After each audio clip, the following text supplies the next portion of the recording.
सामान्य अस्पताल पलवल में उप सिविल सर्जन का पदभार संभालने के बाद डॉक्टर लोकवीर ने स्वास्थ्य सेवाओं को लेकर कर्मचारियों को जरूरी दिशा निर्देश जारी किए। सब आज हॉस्पिटल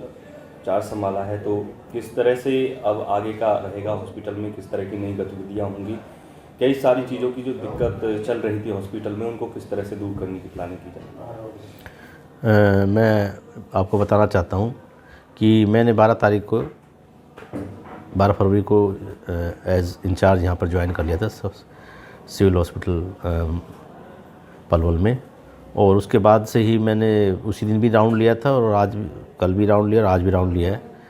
हॉस्पिटल के राउंड लेने में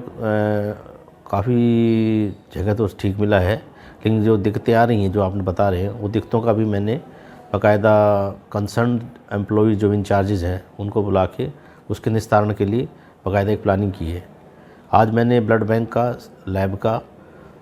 और जो नई एडवांस ओटी बन रही है उसका, साथ में अन्य विभागों का भी मैंने दौरा किया था, जैसे कि एसएनसी और लेबर रूम। एसएनसी में भी कुछ प्रॉब्लम आई थी, उन्होंने बताया था वहाँ के स्टाफ ने कि कई बार परेशानियाँ हो जाती हैं, दवाई की परेशानी होती है, तो उसका भी है कोई फाइल वर्क है तो वो भी मैंने देखा था।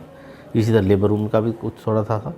और दवाइयों का जैसे बता रहे हैं, मैंने उसके बारे में बाकायदा विधिवत एक प्लानिंग की है जिसके बारे में भविष्य में मरीजों को इस प्रकार की दिक्कतों का सामना नहीं करना पड़ेगा। डॉक्टर साहब, काफ़ी पिछले लंबे समय से रेबीज के इंजेक्शन ख़त्म है हॉस्पिटल में, इसको लेकर बार बार लोगों की तरफ से अधिकारियों को अवगति कराया गया। आपसे पहले जो अधिकारी थे उनको भी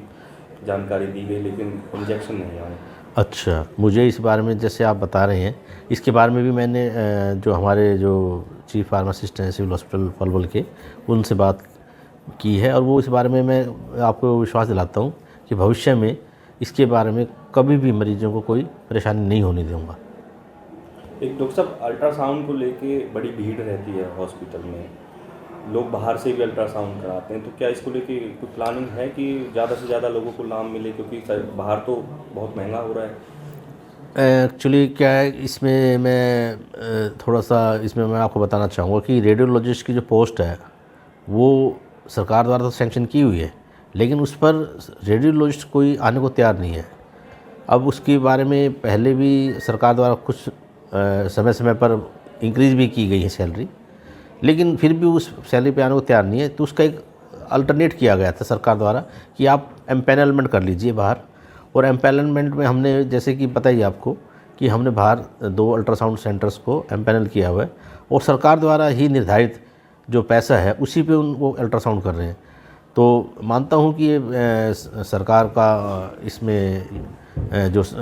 एक्सचेकर ज़्यादा यूज़ हो रहा है, लेकिन फिर भी मरीजों को परेशानी नहीं होने दी जा रही है। मरीज़ जो भी आते हैं, जो भी अल्ट्रासाउंड डॉक्टर्स द्वारा लिखा जाता है उसको बाकायदा किया जा रहा है। मैं खुद इसको अपने पर्सनल तौर पे देख रहा हूँ, क्योंकि वो पर्चियाँ मेरे द्वारा ही साइन की जाती है बाद में। तो इस बारे में मरीजों को तो कोई परेशानी नहीं होने देंगे हम, अल्ट्रासाउंड बाकायदा होता रहेगा। तो मान लिया जाए कि अब तक जो कमियां थी वो दुरुस्त की जाएंगी? नहीं, अभी तो मैं नहीं कह सकता कि सारी दुनिया, हाँ कुछ कर रहा हूँ, लेकिन मैं आपको विश्वास दिलाता हूँ कि अगले 15-20 दिनों में आपको जो बताई गई कमियाँ सारी ये ख़त्म हो जाएंगी और मरीजों को एक अच्छे अस्पताल का हम वो एक सुविधाएँ देंगे, अस्पताल की अच्छी सुविधाएँ देंगे।